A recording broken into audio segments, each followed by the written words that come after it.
Bueno, hoy vamos a hablar de los alcanos. Es un tema bastante interesante en la medida en que lo que hablemos hoy sobre los alcanos va a ser la base de la nomenclatura para otras funciones. Entonces empecemos con los alcanos.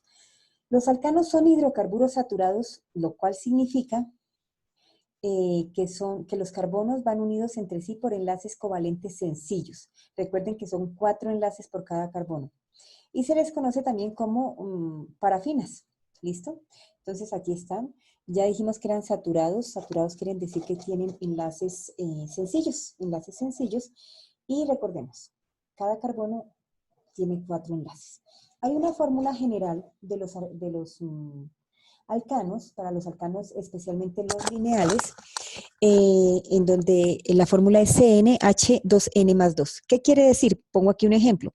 Tengo un alcano que tiene 4 carbonos, entonces N sería 4, ¿cierto? Porque tengo 4 carbonos.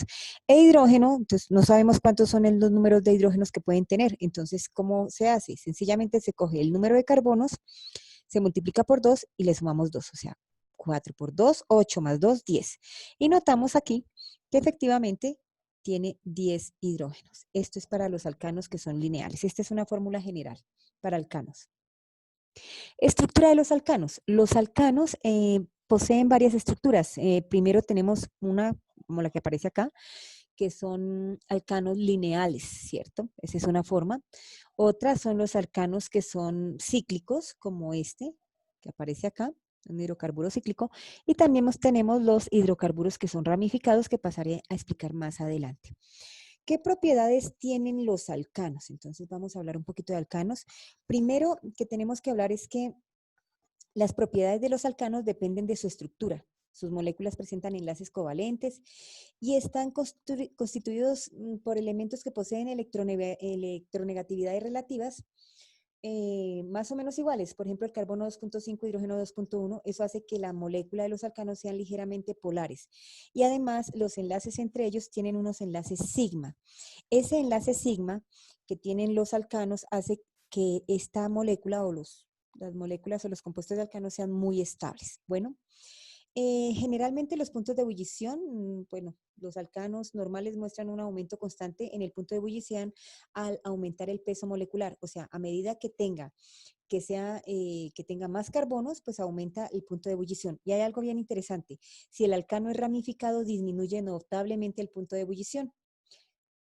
Y además, cuanto más numerosas sean las ramificaciones, menos es su valor en el punto de ebullición. Si hablamos de punto de fusión, como es el que en el caso anterior, aumenta a medida que crece el peso molecular, o sea, mayor número de carbonos, pues mayor peso molecular, mayor punto de fusión.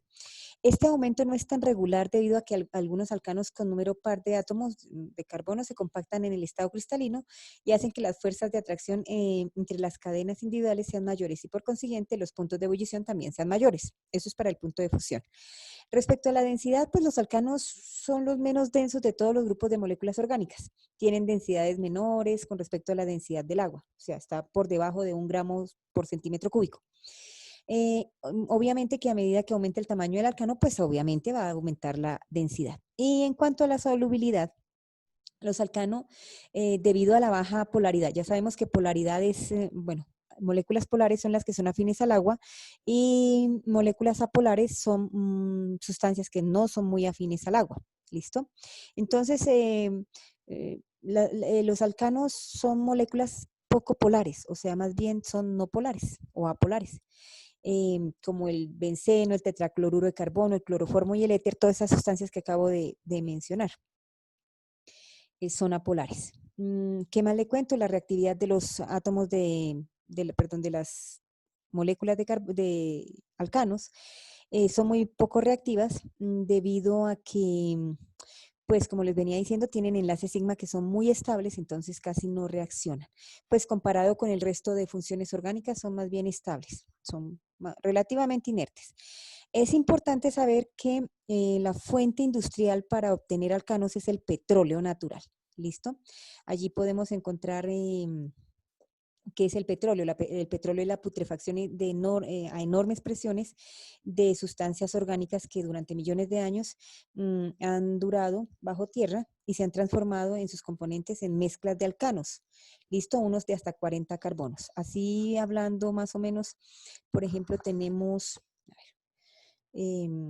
que los 4 primeros son carbonos, o sea, el metano hasta el metano, etano, propano y etano y butano, son gases. Desde el pentano hasta alcanos del carbono que tengan 16 carbonos son líquidos y del 17 en adelante son sólidos.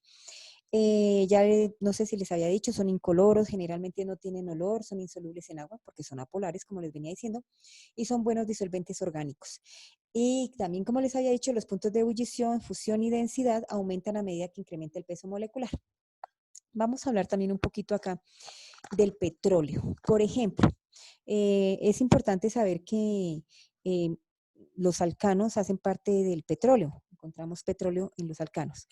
¿En qué se van a usar? Por ejemplo, la fracción del petróleo que es gas se usa como combustibles o en calefacción. De allí también sale el éter de petróleo que se usa como disolvente, la ligroína, por ejemplo, la nafta, que son disolventes, la gasolina. La gasolina es una mezcla de alcanos entre 5 y más o menos 10 carbonos y de algunos cicloalcanos. El queroseno también se usa para motores a reacción de cohetes, el gasóleo, la de la CPM, que tienen más o menos 12 carbones y superiores, se usan en motores diésel.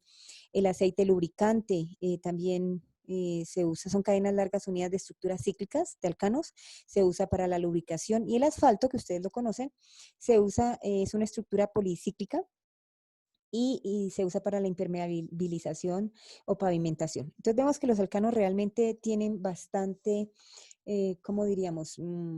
Pues bastantes usos. Bueno, continuamos. Vamos entonces a seguir hablando de los alcanos. Vamos a hablar de la nomenclatura. ¿Qué quiere decir nomenclatura? Pues cómo se nombra. La nomenclatura es la expresión oral y escrita de los compuestos químicos. Cuando yo hablo de la nomenclatura de alcano, entonces vemos en esta tabla cómo se le dan los nombres a los alcanos siguiendo 2 reglas sencillas, especialmente para los alcanos que son lineales. La primera regla es que usted va a coger un alcano que sea lineal y le va a contar el número de carbonos, ¿sí? Y el número de carbonos me va a dar la raíz del nombre. Por ejemplo, si tiene un carbono es med, si tiene 2 es ed, 3 pro y así sucesivamente. Y si ya lo identificamos que es un alcano, la terminación es ano. Entonces las reglas son las siguientes. Se escribe una raíz o prefijo que indique el número de carbonos que constituyen la molécula y luego se escribe la terminación o sufijo ano. Vamos a ver entonces aquí. Mire, esta tabla me está dando de 1 a 10 cuáles serían los sufijos para alcanos que tengan un carbono, 2, 3, 4, 5, 6, 7, 8, 9 o 10. Aquí van desde el 11 hasta el 20 y aquí es del 21 más o menos hasta el 100. Nosotros vamos a usar más estas raíces, estas 10. Y es supremamente importante que se lo aprendan de memoria porque estas 10 raíces las van a estar usando casi que de aquí en adelante. Todo en química orgánica tiene que ver con estas 10 raíces. ¿Listo? Vamos entonces a mirar. Un ejemplo, esta es una fórmula desarrollada y tiene un carbono y le tengo que poner un nombre. Lo primero que yo tengo que identificar es qué función es. Notamos que todos estos compuestos son alcanos. ¿Por qué? Porque solamente tienen carbonos e hidrógenos. Y notamos que su grupo funcional son los enlaces sencillos. Entonces, todas estas estructuras que yo tengo aquí son alcanos. Esta es la fórmula desarrollada, esta que tengo aquí al lado es la fórmula semidesarrollada. Esta que tengo aquí es la fórmula condensada o lo que llamamos la fórmula molecular, que ya les había dicho que la fórmula es CnH2n más 2. Y aquí tengo incluso una fórmula de representación gráfica a través, bueno, de rayas. ¿Sí? Bueno, entonces vamos a mirar. Como ya sé que son alcanos, yo ya sé que todos terminan con ano. ¿Listo? Lo único que tengo que hacer es contar los carbonos. Bueno, veo la primera. El primero tiene solamente un carbono. Me voy a la tabla y me dice que tengo que poner la raíz met, o sea que es el metano. ¿Listo? Vamos con el segundo. Tiene 2 carbonos. ¿Cuál es la raíz? La raíz es et, o sea que es el etano. ¿Listo? El tercero tiene 3 carbonos. La raíz para 3 carbonos es pro, o sea que el nombre del tercer compuesto aquí se llama propano. Sigamos con el siguiente. Tiene 1, 2, 3, 4 carbonos. La raíz para 4 carbonos es but. Por tanto, ese compuesto se llama butano, porque tiene 4 carbonos. Y así sucesivamente. Este tiene 5, la raíz para 5 es penta, como es un alcano, pentano. La raíz para este es hexa, como es alcano, termina en ano, entonces hexano. Este tiene 7 carbonos, su raíz septa, heptano. Este tiene 8, la raíz es octa, y como es un alcano, octano. Este tiene 9 carbonos y su raíz es no, no, porque es alcano. Y así se nombran realmente todos los alcanos que son lineales, o sea, no son ramificados. Y aquí vemos cómo se aplica la fórmula condensada, la fórmula de CN, H2N más 2, o sea que por cada, que el número de hidrógenos se calcula multiplicando la cantidad de carbonos por 2 más 2. Listo. Pero entonces resulta que nosotros también tenemos compuestos que son ramificados, como estos que vemos aquí y que están en su taller, mire, tienen ramificaciones. Entonces para ellos aplica una nueva regla. Resulta que para nombrar los alcanos que están ramificados, yo tengo que identificar los radicales, o sea, las ramificaciones, listo. Por ejemplo, este tiene 12 carbonos, entonces yo digo, bueno, es un dodecano, perfecto. Lo que está encerrado en rojo es la cadena principal, dodecano, pero pilas, aquí yo veo que tiene un radical o una sustituyente, aquí hay otro sustituyente y aquí hay otro sustituyente. ¿Qué quiere decir? Que yo cuando voy a nombrar alcanos que sean ramificados, debo conocer el nombre del sustituyente. Y a esos sustituyentes regularmente son radicales. ¿Qué son los radicales? Mira, aquí les presento los radicales y en su taller también están. Los radicales no son otra cosa que alcanos que reaccionan perdiendo un hidrógeno. Entonces, cuando un alcano perdió un hidrógeno, se formó un radical. ¿Listo? Y entonces, una característica de esos radicales es que pertenecen a productos intermedios de las reacciones químicas y por tanto son muy inestables y hacen que reacciones continúen. Estos radicales se pegan a las cadenas carbonadas de los alcanos y tienen nombres. Entonces, por ejemplo, vamos a ver este primero. Como les dije, un radical es un alcano que ha perdido un hidrógeno y al perder un hidrógeno se le va a cambiar el nombre. Entonces, los nombres de estos radicales se forman cambiando su sufijo. En lugar de ano, del alcano del que provenían, se le pone il. Entonces, vamos a empezar. Este tiene un solo carbono. Acuérdense que la raíz para uno es met, o sea que es metil. Muy bien. Este tiene 2 carbonos. Acuérdense que la raíz o el sufijo para 2 carbonos es et. Y como es un radical, etil. ¿Cómo sabe que es un radical? Acuérdese, porque le falta un hidrógeno, mire.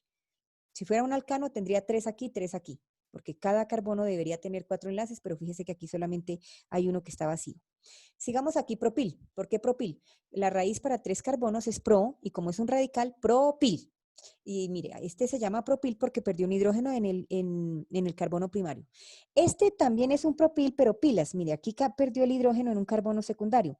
A este se le suele llamar comúnmente isopropil. O sea que usted tiene que identificar dónde perdió el hidrógeno y venir a esta tabla a identificar qué radical es. Este y este son muy parecidos, pero la diferencia es que el propil perdió el hidrógeno en un carbono primario y el isopropil tiene 3 carbonos, pero pilas perdió el hidrógeno en el carbono secundario. Seguimos acá. Este tiene 4 carbonos, por tanto, su raíz es but. Y como es un radical, se le pone il, butil. Este es igualito que el de atrás, es un butil, pero a diferencia del anterior, perdió un hidrógeno en un carbono secundario. ¿Cómo se va a llamar? Sec-butil. Bueno, sec-butil, aquí, sec-butil. Este también tiene 4 carbonos, pero pilas, mire. Están organizados de esta manera. ¿Sí ve? Con un carbono cuaternario acá y organizados los carbonos de esta manera. Cuando usted encuentre este radical, lo vamos a llamar terbutil. Mire que todos estos son butiles, pero tienen nombres distintos. Este también es un butil, pero viene de una manera que me forma como una colita de pescado acá. De esta manera, son 4 carbonos pero ordenados. De esta manera se va a llamar isobutil. Esos radicales son los que van a ser parte de las cadenas carbonadas. Entonces, si yo, por ejemplo, voy a poner un ejemplo. Vamos a poner nombre a este ejercicio. Entonces, cuando yo tengo alcanos que son ramificados, aplican las siguientes reglas y son importantes tenerlas en cuenta. Y ya las vamos a aplicar ahorita. Primero, se localiza la cadena continua más larga de átomos de carbono, aunque se presente en línea quebrada. Si usted mira en el ejercicio, yo ya identifiqué en rojo mi cadena carbonada y hay 8 carbonos continuos. Bueno, ese es el primer ejercicio. Segundo punto. Se enumera la cadena más larga empezando por el extremo más cercano a una ramificación. Entonces yo miro que si cuento por este lado, la ramificación más cercana está en el carbono 3. Y si empiezo por este otro lado, encuentro que la ramificación más cercana, si yo cuento aquí 1, 2, 3, 4, estaría en el carbono 4. La regla dice que empiece y enumere por donde esté más cercana a la ramificación. O sea que empiezo a contar por aquí. 1, 2, 3, 4, 5, 6, 7 y 8. Bueno, ya llevo mis dos reglitas, muy bien. La tercera es que tengo que identificar cuáles son los radicales que están colgando. Entonces, usted llega y dice aquí, yo tengo al CH3 y aquí tengo, bueno, el CH3 miremos quién es. Bueno, me dice que es un metil, mire, CH3 es un metil.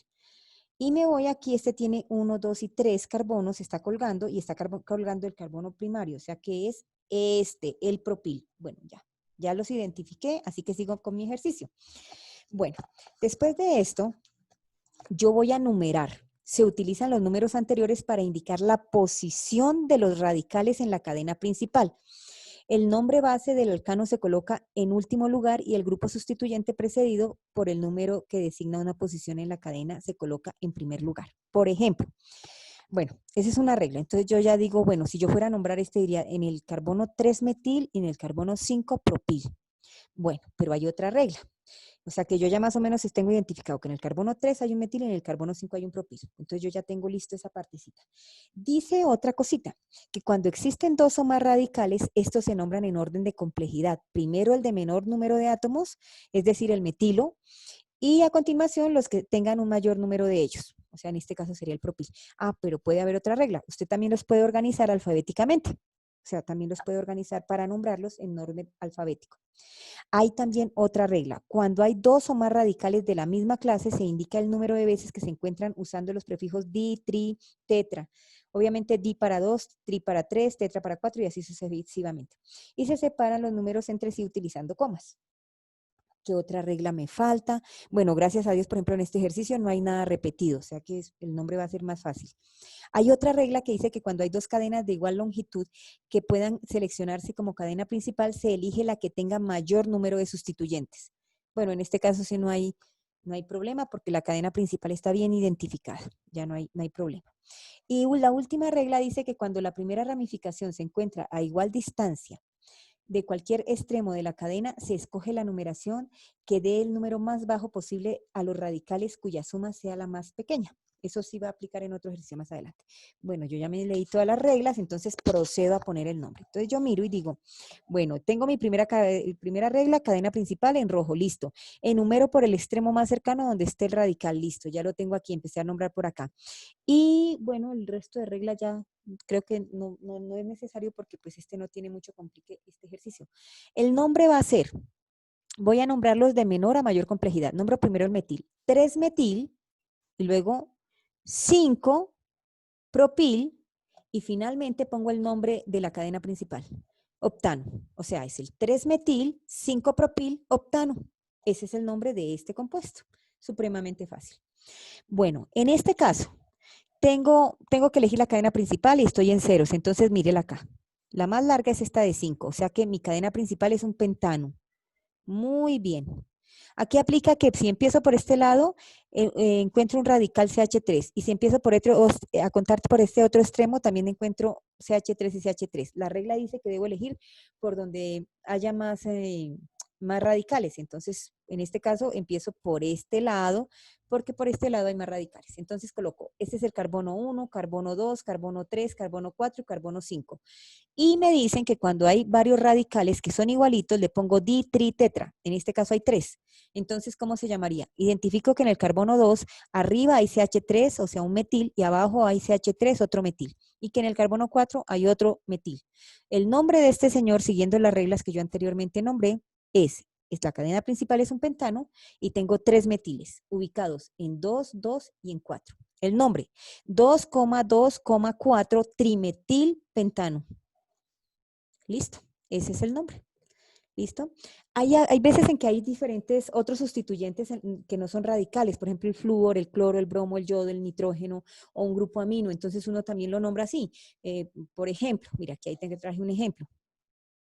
Encuentro mi cadena principal en rojo y encuentro que tengo bromos y cloros. Seguimos las reglas que ya mencioné y voy a nombrar los de menos importancia, que sería el bromo, luego el cloro y luego este radical. Y si ustedes recuerdan, este radical es el terbutil. Mire, 1, 2, 3, tiene 4 carbonos, pero está colgado de un carbono terciario. Se llama terbutil. Si tienen dudas, entonces ustedes se devuelven aquí a esto y mírenlo por acá. Mírenlo, es este, el terbutil. Entonces yo ya identifiqué. Bueno, entonces sigo con mi ejercicio.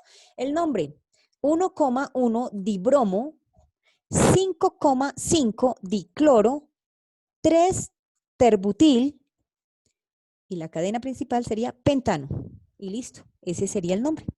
El orden, ¿sí? Del menos importante al más importante los radicales y por final se pone, al final solo se hace la cadena, se pone el nombre de la cadena principal. Bueno, solo me resta decirles que las propiedades de los alcanos, que son muy poco reactivos, ya lo había dicho porque tienen enlace sigma, pero tiene distintas reacciones. Realmente los alcanos son poco reactivos, pero pues sí tienen varios tipos de reacciones. Pero, por ejemplo, eh, eh, para obtenerlos en el laboratorio se pueden hacer por hidrogenación de alquenos o de alquinos. También se pueden hacer por reducción de halogenuros de alquilos. Se pueden hacer reducciones de metales y ácidos, reducciones de Grignard. Ese de reducción de Grignard a ver si sale en las pruebas IFES. Eso se obtiene así en el laboratorio. O la reacción de Burs, también es otra que es una forma en que se obtienen los alcanos. Pero estas que yo resumí tres que son como las más importantes, son reacciones que las preguntan bastante. Primero, la combustión. Los alcanos arden con desprendimiento de grandes cantidades de calor y formación de dióxido de carbono y agua. Y eso va a ser siempre. No importa que sea el metano, el etano, el propano o gasolina. Mire, ¿se acuerdan que yo les dije que muchos de los bueno, los componentes del petróleo son realmente alcanos o cicloalcanos? Si usted le prende candela, cualquier cosa de esas, siempre le va a dar lo mismo, dióxido de carbono y agua, porque toda combustión de alcanos, el resultado es dióxido de carbono y agua y energía, porque son reacciones exotérmicas y ustedes las van a ver aquí. Traje un ejemplo de esta manera, miren. Un alcano más oxígeno me da dióxido de carbono más agua y energía. El alcano más oxígeno me da dióxido de carbono más agua más energía. Si aquí es uno, entonces ya lo único que de pronto a veces lo ponen a uno es a colocarle aquí el balance, porque pues cambia el balance si es una sola molécula, si es un metano, si es un etano, si es un propano. Pero siempre una combustión arde, o sea, una combustión de alcanos echa candela. Y siempre al arder y hacer combustión va a generar dióxido de carbono y agua. Bueno, otra reacción que es muy importante son las halogenaciones. Y aquí les voy a decir, las reacciones de los alcanos siempre va a ser de sustitución. ¿Por qué? Van a sacar siempre un hidrógeno, mírenlo, este es un alcano, este hidrógeno se va y entra una molécula de aquí y lo reemplaza. O sea, aquí la halogenación es una reacción de sustitución de doble desplazamiento. Miremoslo acá. Tengo el metano, y ya sé que metano es porque tiene solamente un carbono, el metano más el cloro, perdón, bueno, el metano más el cloro, si, como coloco, ¿cómo se llama esto? Un catalizador de luz o calor, ¿qué va a pasar? Este cloro, uno de esos cloros saca el hidrógeno y el hidrógeno se va con el otro cloro y queda así, mire, este es el cloro metano más ácido clorhídrico, ¿sí? Entonces este cloro va a sustituir un hidrógeno aquí. Ese hidrógeno sale destituido y se va con el otro clorito que había quedado viudo, que había quedado solito, bueno. ¿Se acuerdan lo de las clasificaciones de reacciones que vimos el año pasado que fueron de desplazamientos, de composición, descomposición, de sustitución simple, sustitución doble? Aquí hay una sustitución doble, bueno. Aquí, mire, lo mismo, mire, este es el propano, le pongo cloro, entonces, ¿qué va a pasar? Que el cloro se va a añadir, saca un hidrógeno y el cloro se va a añadir, y el hidrógeno que se fue se va con el cloro que sobró, y esa es una halogenación. Son reacciones de sustitución doble. Aquí va a ser una nitración y va a ser el mismo asunto. Lo que pasa es que aquí, mire, tengo el alcano, CaS3H8, más ácido nítrico. El ácido nítrico en molecular va a quedar HO más NO3, ¿sí? Esto. Entonces el HO se va con un hidrógeno y me forma agua. Y el NO2 viene y se queda con el radical que había quedado. Y queda el nitrobenceno. O sea, aquí el secreto es que el ácido nítrico se descompone, ¿listo? ¿En qué? En NO3, perdón, en NO2, como este, y OH. El NO2 se va con el alcano y el hidrógeno que sale se va con el OH y me forma agua. Es una reacción también de sustitución doble. Y hasta aquí son como las reacciones más importantes. A veces, digamos que para el asunto de la gasolina, del petróleo, hay hay unos procesos que se llaman, por ejemplo, la pirólisis, que eso se hace más en las empresas que manejan petróleo. Y la pirólisis no es otra cosa que la descomposición de un compuesto por una sola acción, por acción del calor. Y la pirólisis lo que hace es que los alcanos se rompan, ¿sí? ¿Sí? También se llama como cracking. Usted han escuchado el cracking en el petróleo. Es coger cadenas largas de alcanos, póngale de 40 carbonos, como les decía, el petróleo trae tantos alcanos, pero la gasolina, que es la que más se vende, solamente va del 5 a 10. O sea, a alcanos de 5 al 10. Entonces, ¿qué hacen ellos? Cogen esas cadenas grandotes y les hacen cracking de tal manera que las descomponen con calor y hacen que las cadenas sean más pequeñas, como romperlas. ¿Listo? Ese es, de pronto, si a alguien les llega a preguntar. También hay procesos de isomerización, o sea, de duplicar moléculas, o, bueno, o procesos de alquilación. Yo les resumí estos tres reacciones porque son como las más importantes y las que más preguntan. Bueno, hablando del taller, aquí yo se las explico. El taller realmente es, mire, hacer el asunto de la nomenclatura, trabajar nomenclaturas. Ese es el taller. Escribir los 10 primeros alcanos, que ya los expliqué las fórmulas generales. Aquí hay unos isómeros que ya lo habíamos visto anteriormente. Aquí es poner los nombres a estos alcanos ramificados. Aquí más poner nombres a alcanos ramificados. Y el último son unas pequeñas reacciones. Realmente está muy, muy fácil. Y yo creo que con esta explicación ya es suficiente. Además es muy fácil.